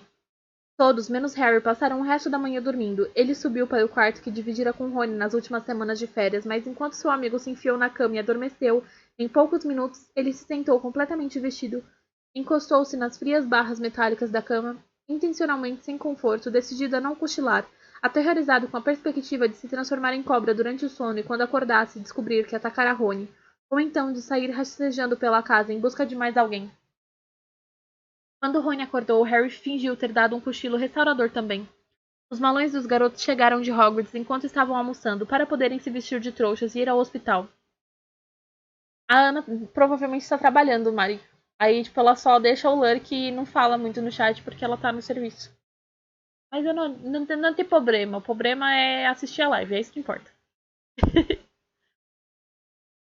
Quando Rony acordou, Harry fingiu ter dado um cochilo restaurador também. Os malões dos garotos chegaram de Hogwarts enquanto estavam almoçando, para poderem se vestir de trouxas e ir ao hospital. Todos menos Harry estavam desmedidamente felizes e tagarelas quando trocaram as vestes por jeans e camisetas. Quando Tonks e Olho Tonto chegaram para acompanhá-los a Londres, os garotos os receberam com alegria, achando graça no chapéu coco que Olho Tonto usava, desabado para o lado para esconder o olho mágico. E lhe garantiram que Tonks, cujos cabelos estavam curtos e rosa vivo outra vez, atrairia muito menos atenção do que ele na viagem de metrô. Tonks estava muito interessado na visão que Harry tivera do ataque ao Sr. Weasley, assunto que ele não estava nem remotamente interessado em discutir. Não há sangue dividente em sua família, ah? Perguntou ela, curiosa, quando se sentaram lado a lado no trem que sacudia em direção ao centro da cidade. Não, respondeu Harry pensando na professora Trelawney e se sentindo insultado.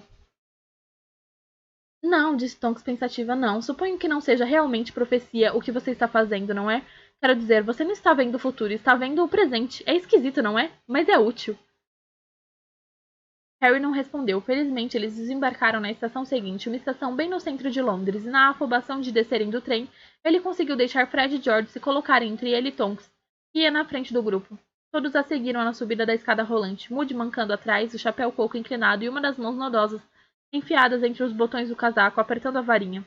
Harry pensou sentir o olho tampado fixo nele. Tentando evitar mais perguntas sobre seu sonho, perguntou a Olho Tonto onde ficava escondido Sentimungus. Não é muito longe, não, resmungou Moody quando saíam para o ar gélido de inverno em uma rua larga, cheia de lojas apinhadas de gente que fazia compras de Natal. Ele empurrou Harry para sua frente e se colocou imediatamente atrás do garoto. Harry sabia que o olho estava girando em todas as direções sob a aba inclinada do chapéu. Não foi fácil encontrar um bom local para um hospital. Não havia nenhum bastante grande no beco diagonal e não podíamos construí-lo embaixo da terra, como fizemos com o ministério. Não seria saudável. Por fim, conseguiram encontrar um edifício à superfície. Em teoria, os bruxos doentes poderiam ir e vir e se misturar com a multidão. Ele segurou o ombro de Harry para impedir que fossem separados por um grupo animado que fazia compras e tinha a visível intenção de chegar a uma loja de material elétrico próxima.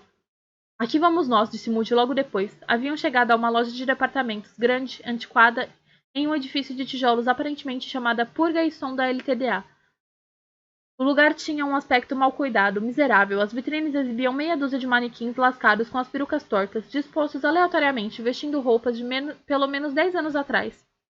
Grandes letreiros em todas as portas empoeiradas avisavam, fechado para a reforma. Harry ouviu uma mulher corpulenta, carregada de sacas plásticas, comentar com uma amiga ao passar. Esse lugar não abre nunca. Muito bem, disse Tonks, chamando-os para uma vitrine onde não havia nada, exceto um manequim feminino particularmente feio. Suas pestanas estavam soltando e ela vestia uma bata de nylon verde. Fica tranquila, Mari. Melhoras. Toma um remedinho pra passar. Mas acho que dormir também é muito bom. Todos preparados? Todos assentiram, agrupando-se em torno dela. Moody deu mais um empurrão nas costas de Harry para ele ficar mais à frente. Tonks se encostou no vidro. Beijos.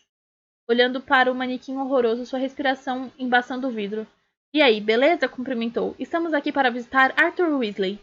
Harry achou um absurdo Tonks esperar que o manequim a ouvisse, falando tão baixo através do vidro, com o ônibus rondando as suas costas e a poeira de uma rua cheia de gente. Então lembrou que, de qualquer modo, manequins não ouviam. No momento seguinte, sua boca se abriu de espanto quando o manequim fez um leve aceno com a cabeça e um sinal com o indicador, e Tonks segurou Ginny e a Sra. Weasley pelos cotovelos, atravessou o vidro e desapareceu. Fred, Rony e George entraram em seguida. Harry deu uma olhada na multidão que se acotovelava ao seu redor. Aparentemente, nenhum trauseante se dava o trabalho de olhar para vitrines feias como as do Purga e Sonda. Nem reparavam em 6 pessoas que tinham acabado de se dissolver à sua frente. Vamos, rosnou Moody, dando mais uma cutucada nas costas de Harry, e juntos atravessaram algo que lhes lembrou uma cortina de água fria, embora emergissem secos e aquecidos do outro lado. Não havia sinal do feio manequim ou do espaço que ocupara. Encontravam-se em uma recepção movimentada, em que havia filas de bruxos e bruxas sentados em estáveis cadeiras de madeira. Alguns pareciam perfeitamente normais e folheavam exemplares antigos do Semanário das Bruxas. Outros exibiam medonhas deformações, como trombos de elefante ou mãos sobressalentes saindo do peito. A sala não era menos barulhenta do que a rua lá fora, porque vários pacientes faziam ruídos muito estranhos. Uma bruxa de rosto suado no meio da primeira fila, que se abanava energicamente com o exemplar do Profeta Diário, não parava de soltar um silvo agudo e vapor pela boca. Um bruxo com cara encardida e um canto badalava como um sino toda vez que se mexia, e a cada badalada sua cabeça vibrava horrivelmente e ele parecia levar as mãos às orelhas para fazê-las parar. Bruxos e bruxas de vestes verde claras iam e vinham pelas filas fazendo perguntas e anotações em pranchetas, como a de Umbridge. Harry reparou que usavam um emblema bordado no peito, uma varinha e um osso cruzados. Eles são médicos? Perguntou a Rony com um ar de espanto. Médicos? Aqueles trouxas doidos que cortam os corpos das pessoas? Não, são curandeiros. Aqui, chamou a Sra. Weasley, tentando se sobrepor às renovadas badaladas do bruxo no canto, e eles a acompanharam até a fila que se formara diante de uma bruxa gordinha e loura. A uma mesa marcada Informações. Na parede atrás dela havia uma quantidade de avisos e cartazes do tipo: um caldeirão limpo impede que poções virem veneno, e não se devem usar antídotos a não ser aprovados por um curandeiro qualificado. Havia ainda um grande retrato de uma bruxa com longos cachos prateados com uma placa: Gilles Derwent, curandeira do St. Mungus, 1722 a 1741. Diretora da Escola de Magia e Bruxaria de Hogwarts, 1741 a 1768. Gilles examinava o grupo dos Weasley como se os contasse, quando seu olhar encontrou o de Harry. A bruxa lhe deu uma piscadela, deslocou-se para o quadro ao lado e desapareceu. Entre mentes na fila, à frente, um jovem bruxo executava um estranho improviso de giga e tentava, entre ganidos de dor, explicar sua situação à bruxa da recepção. São esses, sapatos que meu irmão me deu. Ai, estão comendo os meus, pés. Olhe só pra eles. Devem ter algum tipo de, azaração neles e não consigo, tirá-los. Ele pulava de um pé para o outro como se dançasse sobre carvões em brasa. Os sapatos não o impedem de ler ou impedem, disse a bruxa loura, apontando irritada para um quadro à esquerda de sua mesa. Você precisa ir a danos causados por feitiços no quarto andar. Exatamente como está listado no quadro dos andares. Próximo... Quando o bruxo saiu dançando e mancando de lado, os Weasley avançaram alguns passos e Harry leu o quadro. Acidentes com artefatos, térreo, explosão de caldeirões, retroversão de feitiços, acidentes com vassouras, etc. Ferimentos causados por bichos. Primeiro andar, mordidas, picadas, queimaduras, espinhas encravadas, etc. Vírus mágicos. Segundo andar, doenças contagiosas, tais como varíola dragonina, doenças evanescentes, escrofúngulos, etc. Envenenamentos por plantas e poções. Terceiro andar, urticárias, regurgitação, acessos contínuos de riso, etc. Danos causados por feitiços. Quarto andar, azarações e feitiços irreversíveis, feitiços mal feitos, etc. Salão de chá dos visitantes, loja do hospital. Quinto andar. Sem morrer. Se não tiver certeza aonde se dirigir, não conseguir falar normalmente ou não se lembrar de quem é, a nossa bruxa recepcionista terá prazer em orientá-lo. Um bruxo muito velho e curvado com uma trompa para surdos arrastara-se até o primeiro lugar da fila. Estou aqui para visitar Brodeiro Kobold, disse num sussurro asmático. Enfermeira 49, mas receio que esteja perdendo o seu tempo, respondeu ela dispensando-o. Está completamente confuso, entende? Ainda acha que é uma chaleira. Próximo. Um grupo atarantado segurava pelo tornozelo a filhinha, que se agitava em volta de sua cabeça, usando imensas asas de penas que saíam das costas da roupa. Quarto andar, disse a bruxa com a voz entediada sem perguntar nada, e o homem desapareceu pelas portas duplas ao lado da mesa, segurando a filha como se fosse um balão de formato extravagante. Próximo. A senhora Weasley se aproximou da mesa. Olá, meu marido Arthur Weasley deveria ter sido transferido para outra enfermaria hoje pela manhã. Pode nos dizer? Arthur Weasley, repetiu a bruxa, correndo o dedo por uma longa lista à sua frente. Foi, primeiro andar, segunda porta direita, enfermaria Llywelyn. Obrigada, vamos, gente. Eles a seguiram pelas portas duplas e pelo corredor longo e estreito, enfeitado com mais retratos de bruxos famosos, iluminados por bolhas de cristal cheias de velas que flutuavam junto ao teto e lembravam gigantescas bolhas de sabão. Mais bruxas e bruxos de vestes verde clara entravam e saíam pelas portas por onde passavam. Um gás amarelo e mal cheiroso invadiu o corredor quando emparelharam com uma das portas, e de vez em quando eles ouviam gritos distantes. Subiram um lance de escadas e chegaram ao corredor de ferimentos causados por bichos, onde a segunda porta direita estava sinalizada com um letreiro, Enfermaria da Llywelyn, para acidentes perigosos, mordidas grávidas. Logo abaixo havia um cartão em uma moldura de latão no qual alguém escrevera: Curandeiro responsável, Hipócrates Smithwick. Curandeiro estagiário, Augusto Pai. Vamos aguardar aqui fora, Molly, disse Tonks. Arthur não vai gostar de receber tantas visitas ao mesmo tempo. Primeiro entra a família. Olho Tonto resmungou sua aprovação à ideia e se postou à porta com as costas apoiadas na parede do corredor, o olho mágico girando em todas as direções. Harry se afastou também, mas a senhora Weasley esticou o braço e puxou-o pela porta, dizendo: Não seja tolo, Harry. Arthur quer lhe agradecer. A enfermaria era pequena e um tanto escura, porque a única janela era estreita e ficava no alto da parede oposta à porta. A maior parte da iluminação vinha de mais bolhas de cristal agrupadas no meio do teto. As paredes foram forradas de painéis de carvalho e havia na parede um retrato de um bruxo de cara maligna cuja placa se lia Urquhart Hackarrow, 1612 a 1697, inventor do feitiço para expelir tripas. Só havia 3 pacientes. O Sr. Weasley ocupava a cama do fundo da enfermaria, ao lado da janelinha. Harry ficou satisfeito e aliviado ao ver que ele estava recostado em vários travesseiros lendo o Profeta Diário, à luz do solitário raio de sol que incidia sobre sua cama. Arthur ergueu os olhos quando o grupo se encaminhou para ele, e vendo quem eram, abriu um grande sorriso. Olá, falou, pondo o profeta de lado. Guia acabou de sair, Molly. Precisou voltar ao trabalho, mas diz que passa para vê-la mais tarde. Como é que você está, Arthur? Perguntou a Sra. Weasley, curvando-se para lhe dar um beijo na bochecha e examinando com ansiedade seu rosto. Você ainda está bem abatido? Estou me sentindo perfeitamente bem, respondeu o marido animado, esticando o braço ileso para abraçar Gina. Se pudessem retirar as bandagens, eu estaria pronto para ir para casa. Por que é que não podem retirá-las, papai? Perguntou Fred. Bom, começo a sangrar como louco todas as vezes que tentam, explicou o Sr. Weasley animado, apanhando a varinha sobre o armário ao lado da cama e acenando para conjurar 6 cadeiras do lado de sua cama e acomodar todos. Parece que havia um veneno incomum nas presas daquela cobra que mantém as feridas abertas. Mas eles têm certeza de que encontrarão um antídoto. Dizem que já tiveram casos piores do que o meu. Nesse meio tempo, só preciso beber uma poção para repor o sangue de hora em hora. Já aquele sujeito ali, disse baixando a voz e indicando com a cabeça a cama do lado oposto, na qual um homem de aspecto verdoso e doentio olhava fixamente para o teto. Foi mordido por um lobisomem, coitado. Não tem cura. Lobisomem? Sussurrou a Sra. Weasley, fazendo uma cara assustada. Não tem perigo ele ficar em uma enfermaria coletiva? Não devia estar num quarto particular? Faltam 2 semanas para a lua cheia, lembrou-lhe o Sr. Weasley calmo. Estiveram conversando com ele hoje de manhã, os curandeiros.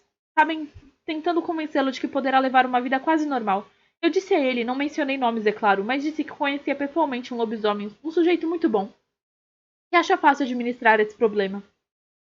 E que foi que ele respondeu? Perguntou Jorge. Que me daria mais uma mordida se eu não o calasse a boca, disse o Sr. Weasley tristemente. E aquela mulher lá adiante, ele indicou a outra cama ocupada ao lado da porta. Não quis contar aos culandeiros o que foi que a mordeu, o que faz a gente pensar que devia estar mexendo com alguma coisa ilegal. Mas, fosse o que fosse, arrancou-lhe um pedaço da perna. O cheiro é muito ruim, quando removem os curativos. Então, o senhor vai nos contar o que aconteceu, papai? Perguntou Fred, aproximando a cadeira da cama. Bom, vocês já sabem, não? Disse o Sr. Weasley, dando um sorriso expressivo para Harry.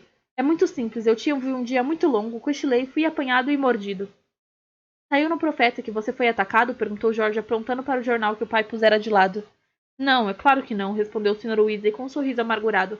O Ministério não iria querer que todos soubessem que uma enorme cobra me... Arthur! Alertou a Sra. Weasley. Me mordeu, completou ele apressadamente, embora Harry não tivesse muita certeza de que era aquilo que ele pretendia dizer. Então, onde é que você estava quando isso aconteceu, papai? Perguntou George.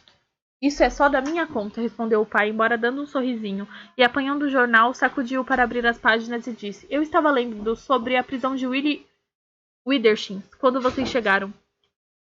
Sabem que descobriram que era ele quem estava por trás daqueles banheiros de regurgitação no verão? Uma das azarações saiu pela culatra, o vaso sanitário explodiu e ele foi encontrado inconsciente nos destroços que o cobriram dos pés à cabeça. Quando você disse que estava em serviço, interrompeu Fred em voz baixa, o que é que você estava fazendo? Você ouviu o que o seu pai disse, sussurrou a Sra. Weasley. Não vamos discutir isto aqui. Continue a história do Willie Windlesham, Arthur. Bom, não me pergunte como, mas o fato é que ele se livrou da acusação do banheiro, comentou o Sr. Weasley carrancudo. Só posso supor que correu ouro. Você estava guardando ela, não era? Perguntou Jorge em voz baixa. A arma? A coisa que você sabe quem está procurando? Jorge, cala a boca! Repreendeu a Sra. Weasley. Em todo caso, disse o Sr. Weasley alteando a voz, agora o Willie foi apanhado vendendo a trouxas maçanetas que mordem, e acho que desta vez ele não vai conseguir se livrar tão fácil porque, segundo o jornal, 2 trouxas perderam os dedos e agora estão no St. Mungus para recuperar os ossos e apagar a memória. Imagine só, trouxas no St. Mungus. Em que enfermaria será que estão? Ele olhou a toda a volta como se esperasse ver um letreiro. Você não disse que você sabe quem tem uma cobra, Harry? Perguntou Fred com os olhos no pai para observar sua reação. Uma cobra enorme? Você a viu na noite em que ele voltou, não foi? Já chega, disse a Sra. Weasley aborrecida. Olho tonto e Tonks estão no corredor, Arthur. Querem entrar para vê-lo. E vocês podem esperar lá fora, acrescentou ela para os filhos. E Harry. Podem vir se despedir depois. Vão andando. Os garotos saíram em fila para o corredor. Olho tonto e Tonks entraram e fecharam a porta da enfermaria ao passar. Fred ergueu as sobrancelhas. Ótimo, disse calmamente, vasculhando os bolsos. Que assim seja, não nos contem nada. Está procurando isso? Indagou Jorge, mostrando um emaranhado de fios cor de carne. Você leu meus pensamentos, disse Fred sorrindo. Vamos ver se St. Mungus põe feitiços de imperturbabilidade nas portas das enfermarias. Ele e Jorge desembaraçaram os fios, separaram 5 orelhas extensíveis e as distribuíram entre todos. Harry hesitou em apanhar a sua. Vamos, Harry, apanhe uma. Você salvou a vida de papai. Se alguém tem o direito de escutar atrás da porta é você. Sorrindo contrafeito, Harry apanhou uma ponta do fio e inseriu-a no ouvido, como haviam feito os gêmeos. Ok, agora, sussurrou Fred. Os fios cor de carne se agitaram como longos fiapos de vermes e deslizaram por baixo da porta. A princípio, Harry não ouviu nada. Em seguida, se assustou quando escutou Tom sussurrando claramente como se estivesse ao seu lado. Eles vasculharam a área toda, mas não conseguiram encontrar a cobra em lugar algum. Parece ter desaparecido depois de atacar você, Arthur. Mas você sabe quem não poderia ter esperado que uma cobra entrasse? Poderia? Calculo que a tenha mandado para vigiar, rosnou Moody. Porque até agora ele não teve sorte, não é? Imagino que esteja tentando formar um quadro mais claro do que precisa enfrentar. E se Arthur não estivesse lá, a fera teria tido muito mais tempo para espionar, então... Potter disse que viu tudo acontecer? É, respondeu a senhora Weasley, parecia bastante inquieta. Sabe, Dumbledore chegou a me dar a impressão de que estava aguardando que Harry visse uma coisa dessas. Ah, bom, disse Moody. Tem alguma coisa estranha no menino, Potter, todos sabemos. Dumbledore se mostrou preocupado com Harry quando falei com ele hoje de manhã, cochichou a senhora Weasley. Claro que está preocupado, engrolou Moody. O garoto está vendo coisas de dentro da cobra de você sabe quem. Obviamente, Potter não compreende o que isso significa, mas se você sabe quem estiver possuindo ele... Harry arrancou a orelha sensível do ouvido, o coração martelando disparado e o calor afluindo ao seu rosto. Ele olhou para os outros, todos o encaravam, os fios ainda pendurados nas orelhas, os rostos repentinamente amedrontados. E assim, pessoal, acabou mais um episódio de Harry Potter, quer dizer, mais um capítulo de Harry Potter. E por hoje é só, pessoal, não tenho muita coisa a dizer, muito obrigado por quem compareceu à minha live. Um beijo grande para todos vocês e até a próxima. Tchau!